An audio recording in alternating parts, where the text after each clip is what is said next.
This is continuing readings of Basho.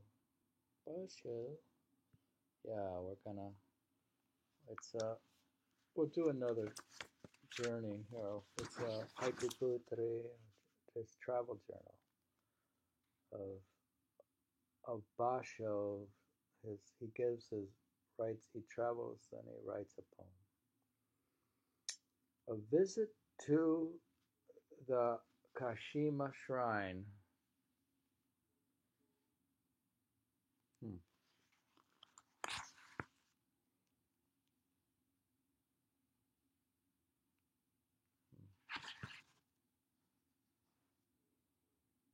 Visiting the Suma beach on the night of the autumnal full moon, Tashitsu, a poet from Kyoto, is said to have written, Crouching under a pine, I watched, this is a poem, crouching under a pine, I watched the full moon, pondering all night long on the sorrow of Kunangan.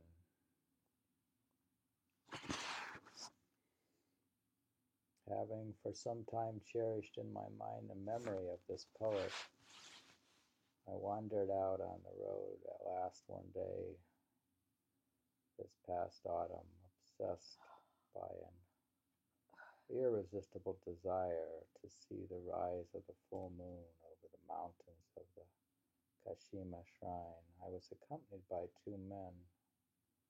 One was a masterless youth, and the other was a wandering priest.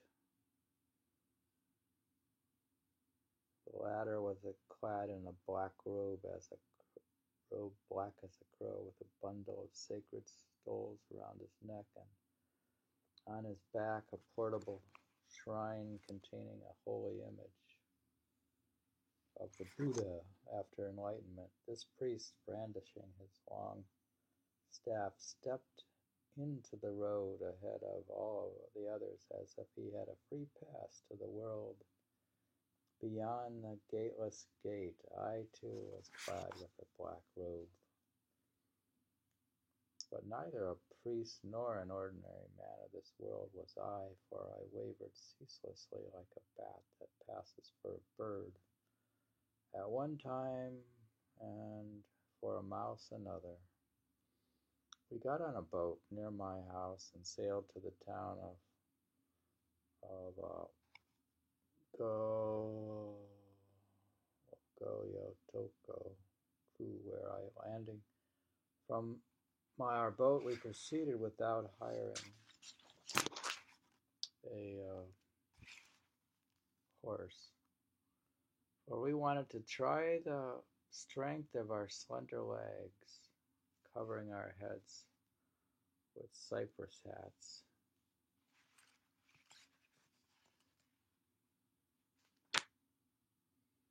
Which were a kind gift of a certain friend in the province of Kei. We walked along till, having passed the village of Yahata, we came to the endless grass moor called Kamage no Hara.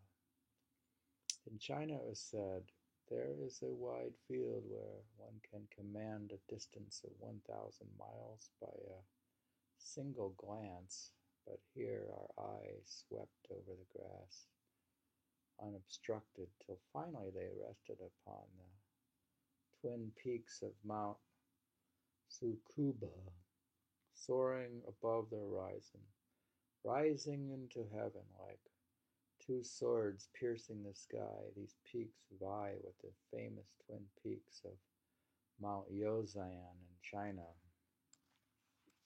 Poem.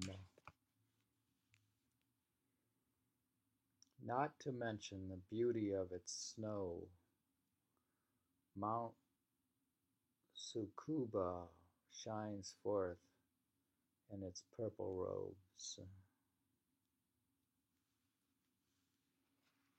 This poem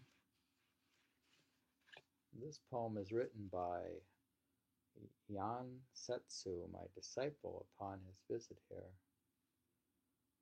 Priest Yamato Takuru also memorialized this mountain in his poem, and the first anthology of linked verse was named after this mountain. Let's see, that's the first linked verse anthology. It's named after mountain Tsukuba.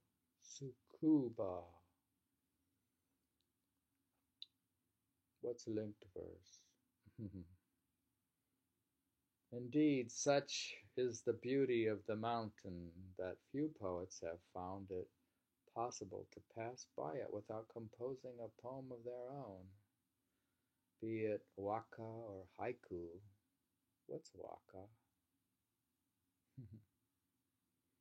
Haiku. We know what haiku is. Sort of know. Is it possible to know? This is a poem. Scattered all around me were the flowers of bush clover. As I watched them in amazement, I could not help admiring Taminaka, who was said to have carried sprays of bush clover in his luggage all the way to Kyoto as a souvenir. Among the bush clover were other wild flowers in bloom, such as bellflower, valerian, pampas, large and small, all tangled in great confusion. The bellowing of strange stags, probably calling their mates, were heard now and then. And herds of horses were seen stepping proudly as they trampled upon the grass. We reached the town of Fusa on the banks of the river Tone towards nightfall. The fishermen of this town catch salmon by spreading wickerwork traps in the river and sell it in the markets in Edo. We went into one of the fishermen's huts and had a short sleep amidst this fishy smell. Upon waking, however, we hired a boat and descending the river under the bright beams of the moon arrived at the Kashima Shrine. On the following day, it started to rain in the afternoon, and in no way could we see the rise of the full moon. I was told that the former priest of the Kamponji temple was living in seclusion at the foot of the hill where the shrine was situated. So I went to see him and was granted a night's shelter. The tranquility of the priest hermitage was such that it inspired, in the words of an ancient poet, a profound sense of meditation in my heart. And for a while at least I was able to forget the fretful feeling I had about not being able to see the full moon.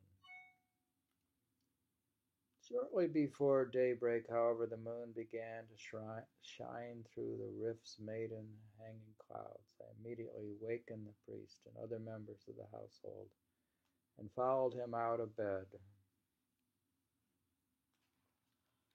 We sat for a long time in utter silence.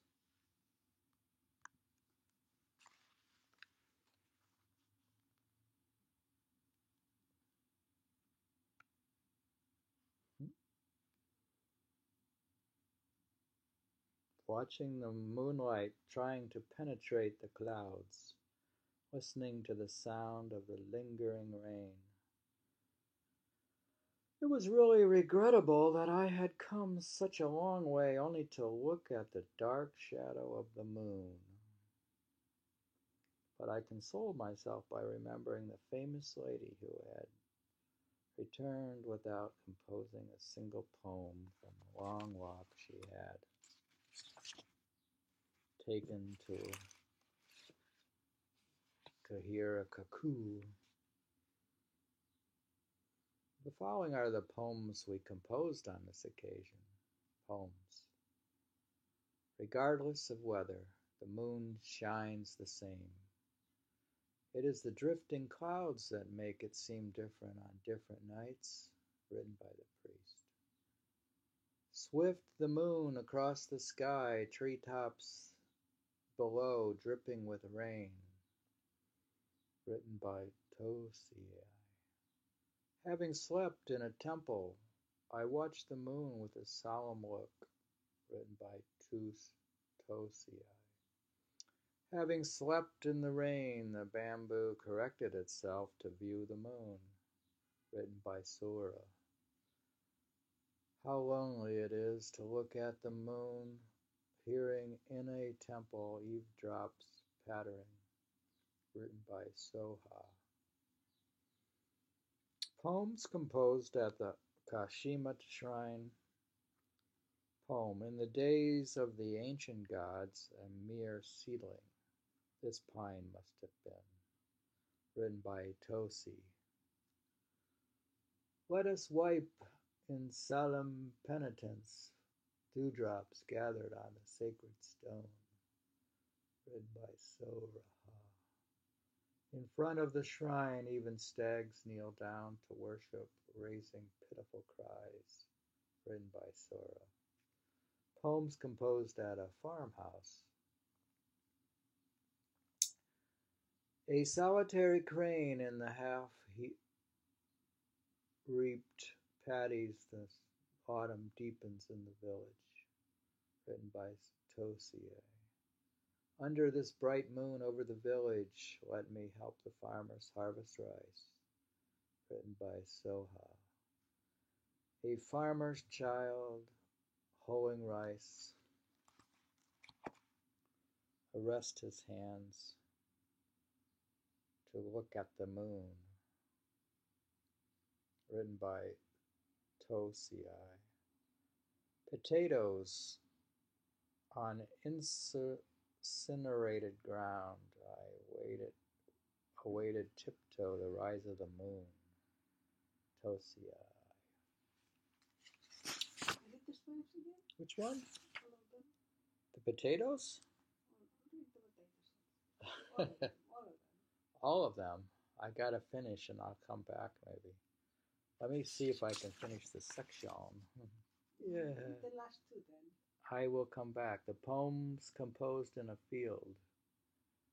Dyed a gay color my trousers will be by the bush clovers in full bloom, written by Sora. In mid-autumn, horses are left to graze till they fall replete in the flowering grass, written by Sora.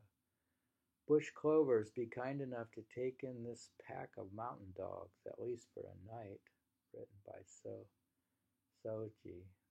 Poems composed at Ji-jun's house where we stopped on our way home. Friends, sparrows, sleep if you please, haystack enclosed at my house, written by the host. Surrounded by a thick foliage of cedars, your house stands pregnant with autumn, written by the guest.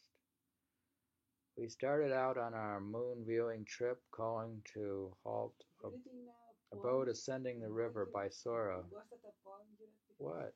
It's a poem. Why do you say poem when you read a poem? You just read it the same way you read it. Dear, I'm trying to finish the section. If I finish the section, what's the big deal? If you don't answer it. Oh, I have 15 minutes, dear. Which poem you want? Which poem do you want? The potato. The potato leaves on incinerated ground. I awaited tiptoe the rise of the moon. A farmer's child hoeing rice arrests his hands to look at the moon. You'll have to just read it if you want to hear the poem again. I'd like to hear it. Who's he? I'll read the most. You want to read it again? Well, he says it.